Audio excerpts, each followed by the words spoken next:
खटीमा में भोजन माताओं ने लंबे समय से लंबित मांगों को लेकर सरकार के खिलाफ मोर्चा खोल दिया है। तहसील परिसर का घेराव करते हुए उन्होंने मुख्यमंत्री को संबोधित ज्ञापन सौंपा और चेतावनी दी कि यदि उनकी मांगें जल्द पूरी नहीं हुईं तो आंदोलन को और तेज किया जाएगा।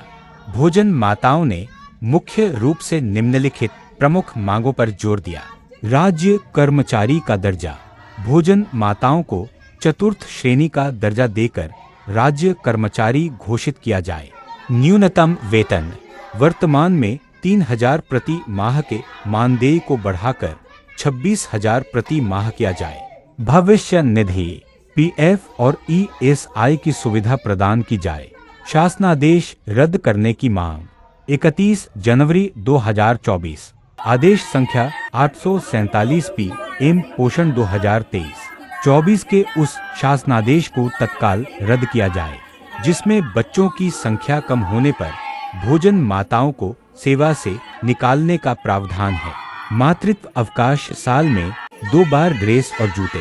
सेवानिवृत्ति के समय 5 लाख की आर्थिक सहायता की भी मांग। ज्ञात हो पिछले 20-21 वर्षों से सरकारी स्कूलों में भोजन बनाने का कार्य कर रही हैं। उनका आरोप है उन्हें केवल 11 महीने का मानदेय दिया जाता है। खटीमा और प्रदेश के अन्य हिस्सों जैसे रामनगर, नैनीताल और पिथौरागढ़ में भी 2 फरवरी 2026 से ही अनिश्चितकालीन हड़ताल और प्रदर्शनों का दौर जारी है। चलो ये चले जाएगा, मिलेगा कुछ।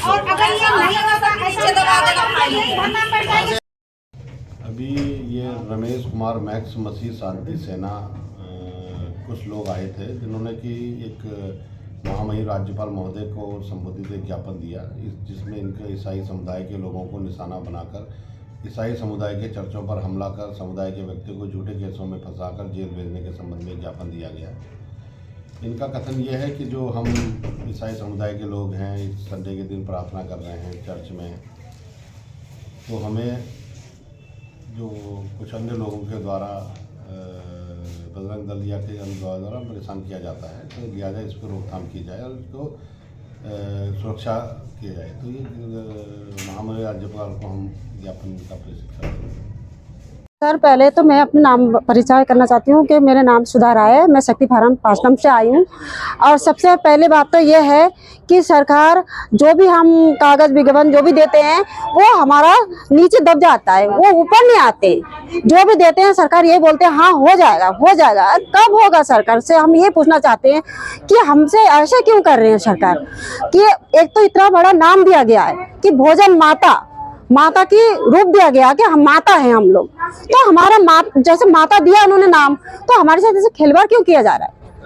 हाँ, एक तो ये बात है। दूसरा है जब हमारे स्कूल में जैसे ड्यूटी लगते, जैसे वोटिंग की टाइम जैसे सर लोग आते हैं तो उनकी जो भोजन बनाते हैं हम, तो वो पैसे सर उनके पास ना दे के अगर हमारे खाते में दे तो वो अच्छा है, क्योंकि वो जो सर लोग आते हैं वो सर लोग पैसे नहीं देते, हमारे जेब से जाते।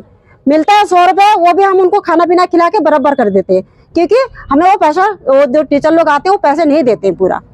और इतना महंगाई है और हम वो सारा चीज लेके आते हैं, जो भी हमें खाना बनाने के टाइम क्या चाहिए सब कुछ चाहिए, और वो आगे बोलते हैं हमें ये चाहिए वो चाहिए, तो सरकार वो पैसा उनको ना दे के हमारे खाते में दे, ये हम कहना चाहते हैं। और हमारे मानदेय पूरे करे। अगर पूरी ना होती तो? पूरे नहीं होते तो फिर हम यही भी बैठ जाते, हम नहीं जाएंगे कहीं पे भी, हम भूख हड़ताल में बैठ जाएंगे। क्योंकि अब 100 रुपए में 100 रुपए दिहाड़ी है हमारा, और वो 100 रुपए लेके हम नौकरी भी कर रहे हैं और लड़ाई भी उसी पैसे से कर रहे हैं। उसी पैसे से कैसे हो पाते? वो तो हमारे जेब से जितना हम ड्यूटी करते हैं जो मिलता है उससे ज्यादा तो हमारे जेब से जा रहे हैं, तो वो पैसा हम कहाँ से लाएंगे? सरकार को तो थोड़ा समझना चाहिए कि हम इतना मेहनत करते हैं और बच्चों को पूरा जिम्मेदारी, भोजन बनाओ, उनको खिलाओ, उनके ऊपर ना गिरे, उस सारी जिम्मेदारी है। तो हमारी जिम्मेदारी कौन उठाएंगे? हम तो सबकी जिम्मेदारी उठा रहे हैं बच्चे का। हाँ?